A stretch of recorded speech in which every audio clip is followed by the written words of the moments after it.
Lord has need of you. And they yank me out of the bed, and I look back, and my body is not in the bed. So I realize I'm going. And they take me through the roof, and I was like, I was through the roof so fast, it just didn't even hardly know you went through it, other than, whoa, where's the roof? And while I am there, and I land, if we're here, I land 3,000 years earlier. And this is the time of David.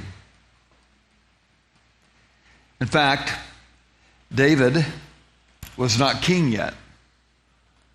He had been anointed by Samuel the first time, but he had not been anointed the second time.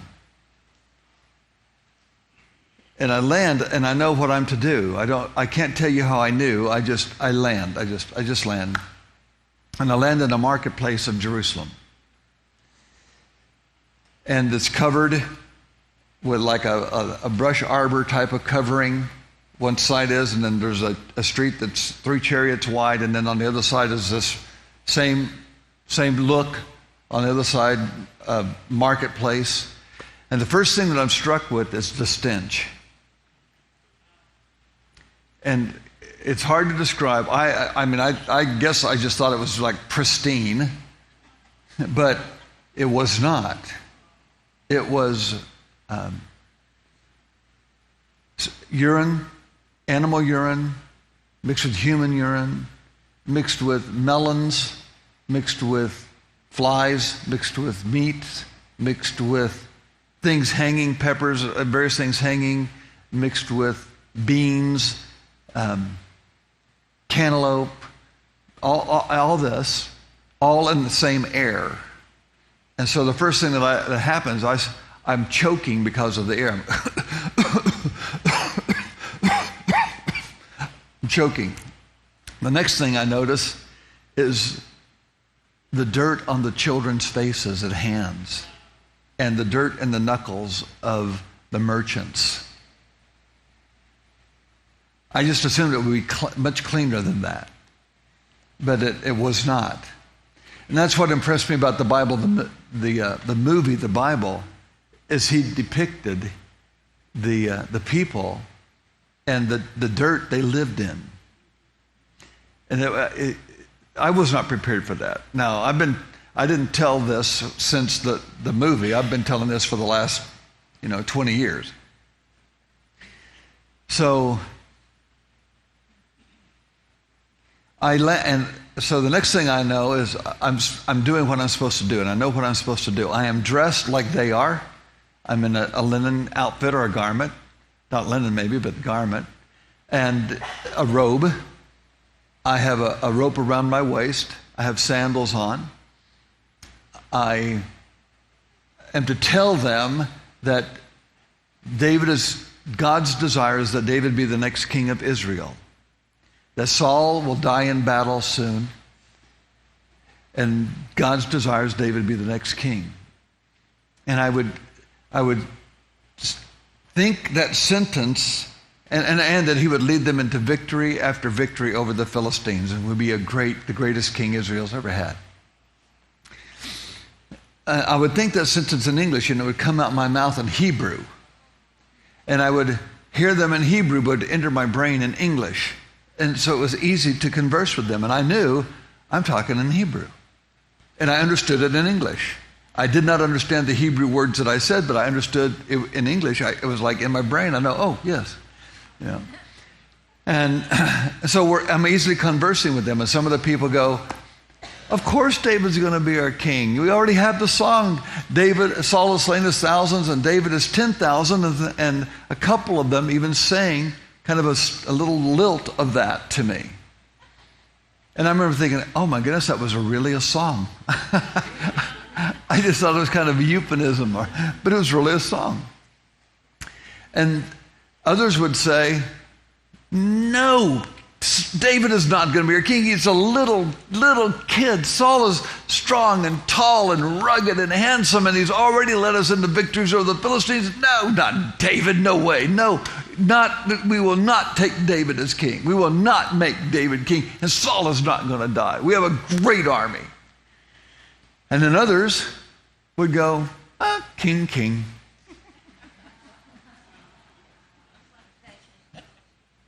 So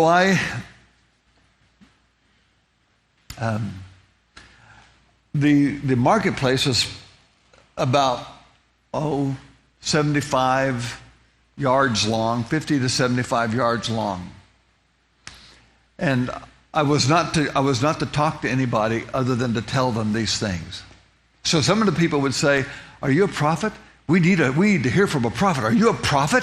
And I'd go, "No, I'm just a man of God trying to do what God has asked me to do. Leave me alone." And I would move on. They'd grab me by the arm, I'd yank my arm out of their arm and move on down the street. In the meantime, while I'm moving down the street, I'm thinking,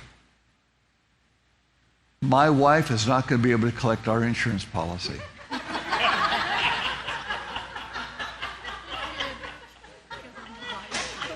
I'm a missing person. It'll be 7 years, and she's going to think I left her with all the people in Jerusalem. I'm thinking, what am I going to do for a living? Well, by hobby, I'm a carpenter, but then I realized no power tools. So this is going to be different. This is going to be different. I'm not sure I'm that good at a handsaw anymore.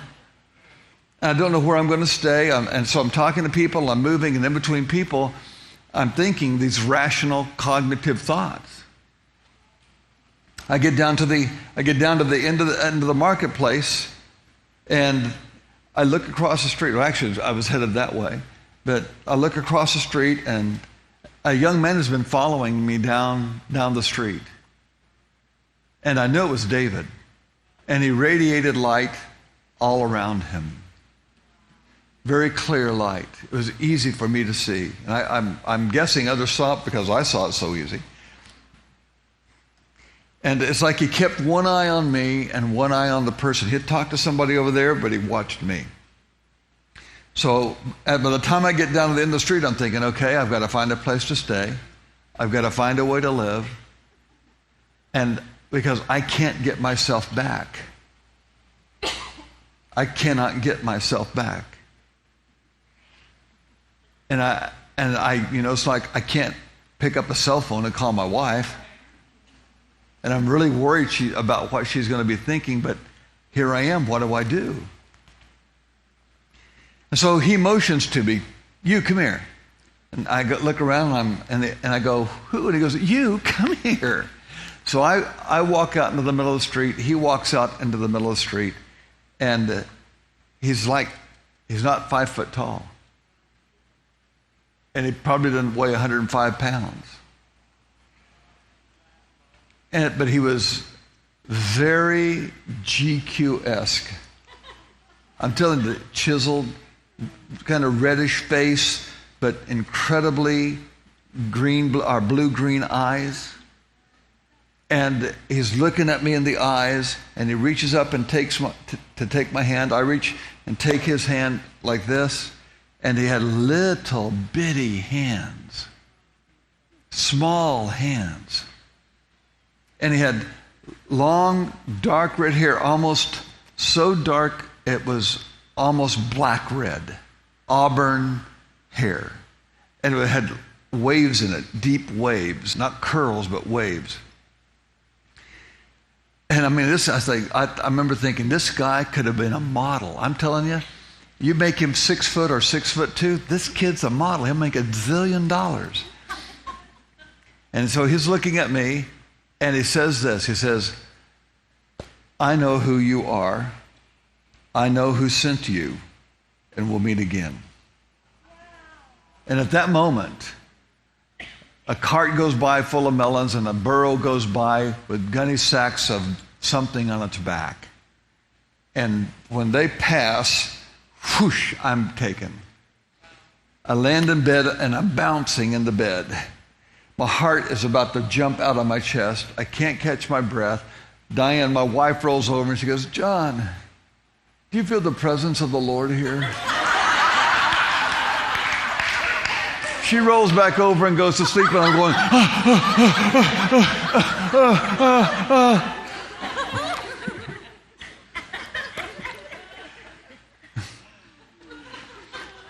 So I decide, I'm going, what in the world did you do that for? Why did you do that to me? You think I'm going to be able to tell people this? What did you do? Why did you do that? What is going on? And I heard the Lord. And here's what he said, and it's all he has ever said. He said, I never do anything. No, he said, there's more to the great cloud of witnesses than you understand. And I never do anything without a witness. And I realized he took me back in time because I could witness what happened after David was king. And I realized I wasn't the only one he had done this with. Various people in time had been taken back to tell David was to be king. And I knew I don't know what there's different levels of it or categories of it, but whatever there is, I was part of a great cloud of witnesses on that issue. And so I tell you that because it's a type of portal. Eye has not seen, ear has not heard, nor entered into the heart of man the things that God has prepared for those that love him. My authorized by myself version of that is, if you can think of it, it's not strange enough in God. Well, I decided I was going to go down and tell the group as if it was a dream. So we have from 7 to 8, we have prayer, and from 8 to 9, we had breakfast, and then at 9 o'clock, we would leave to go on the tour. So 7 o'clock, I go down, and I'm going to tell the people this strange dream that I had. And I start to tell them, and about a minute and 18 seconds into it, I realize I made a mistake. Because now they're thinking, we're in Jerusalem with a cult leader. He paid our way here. He's got our tickets. He's paying for the hotel. We're never going to get back. And the Kool-Aid is coming out pretty quick.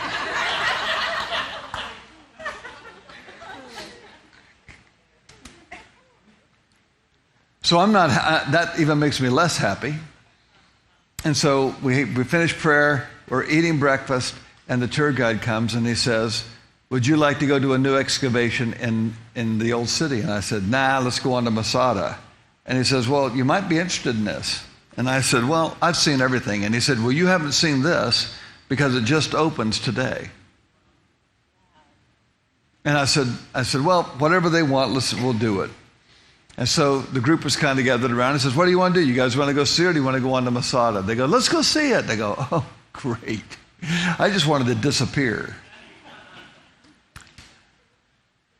So we go into the old city, and I'm reading a placard in this excavation area that they had and about what I was looking at. And I hear the tour group coming, and they're laughing. And you know, you're not supposed to make a lot of noise in these places because they're kind of semi-sacred type of things. And so I'm trying to get them to be quiet, and they ignore me. And so they come up to me and they said, John Paul, you got to come with us. And I said, well, let me finish reading this and I'll go. And I said, no, now. And they literally yanked me down the rest of the scaffold and down some stairs and down the hallway and down some more scaffolding and down and turned a corner and down another hallway and then turned left and took about 3 steps, and boom, there I am. They had rebuilt the marketplace at the time of David. a short segment of it, only about 30 feet. And it was exactly like it, except for one shade. The shade of green they chose was a little bit darker than the shade of green it really was, because it was a light green, but it's still a different shade off on part of the wall, inside wall. And I mean, I became so overloaded in about 2 seconds. I had dropped down to the street, and they were telling me these were the stones of the street, because they read the placard there said these are the stones of the street, of the marketplace. And my tears are falling on stones that are a little rounded, and when I last saw them, they were flat. And I'm on overload because I was here 3,500 years ago, or 3,000 years ago. I was here 5 hours ago, and now I'm here again. And it's just overload. So when I got composed and I was able to stand up, or they helped me get up, actually. They took me down to the end of the excavation. It had 151st Psalm released from the Dead Sea Scroll Museum. I know there's only 150, but they released this. And it describes David, the smallness of his hands, the redness of his hair, a maker of harps, and says, God chose me, the least of my brethren, God chose me to be the leader of his great people, Israel. Blessed be the name of the Lord. And so the group knew I had not been here because it just opened. And everything I described, they saw built. And so, God again gave proof, confirmation to an unusual moment.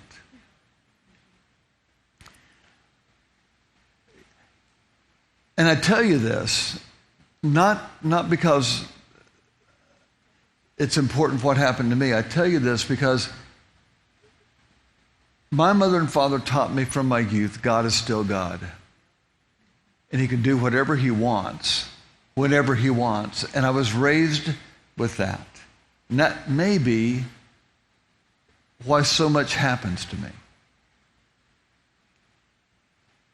But I also know this, and I read it earlier, that when you have a contrite heart, a broken and contrite heart and spirit, God will be close to you. And he will do things you can't even dream of. And pride will separate you from that. So I want to encourage you.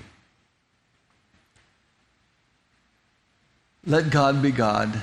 Seek him. Study your gift. Get to know him. Have relationship with him. Seek first the kingdom of God and his righteousness, and all this other will be added to you. I've never sought an experience. I've never, other than a dream. I've asked God to give me dreams and protect me and that, but I've never sought being transported. I've never sought portal stuff. I've never sought to go back in time. I've never sought a visitation. I've never sought being taken to heaven. I've never sought nothing. I've never sought any of that. Never. Because I just never dreamed. It never dawned on me it would happen to me. I believed it could happen to others. I never dreamed it happened to me. And I knew whatever happens is built on relationship and not on just desire. It's built on relationship. And I also know this, no matter how much happens to me or you, God values your character more than he values your gift. He values righteousness in your life more than he values your gift. And if you'll seek his kingdom and you'll seek his righteousness, everything else will happen that he wants to happen. I am sure I will not have experiences others have. I'm sure not everyone will have my experiences. I'm also sure they could, but it's all up to God. I teach this material that you have in your binders and we have here. I teach this material and write this material, not with the idea of trying to instigate you into the spiritual world. I write this material so there is a plumb light of understanding so we can operate in the spiritual world.